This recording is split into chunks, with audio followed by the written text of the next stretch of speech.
The last thing I'll throw in there that didn't used to be as relevant, but it is nowadays that I would put in there is the customer data, right? If they have a Google Business Profile and they've claimed that, they need to turn that over to me. They need to give me ownership of that. Any of their social media pages, they need to give me ownership of that.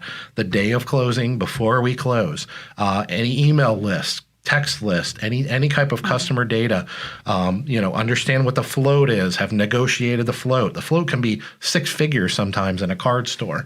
I think you might want to expand on float because with the loyalty card systems, float can be an essential part of the negotiations as well. Huge. So talk about float. Well, basically all float is if you have a card system or even an app-based system, a customer puts $50 on a card or $50 on an app, and maybe that day they spend $25 and then they leave and they go home and they go about their life.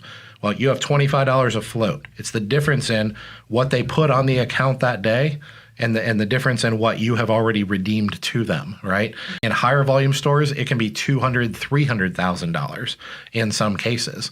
Who has the liability of that float, right? Because you're buying the liability of it. Basically, think about it. You're going to buy that company. If you don't think about the float that's out there at all, you could have a bunch of customers coming in and using your machines and not paying you anything because they already paid the previous owner. That's right. So you really need to think about that. And that's usually on most card systems or app-based systems. It's a very simple report that you need to run. But Carla's exactly correct. This is a big portion of negotiation.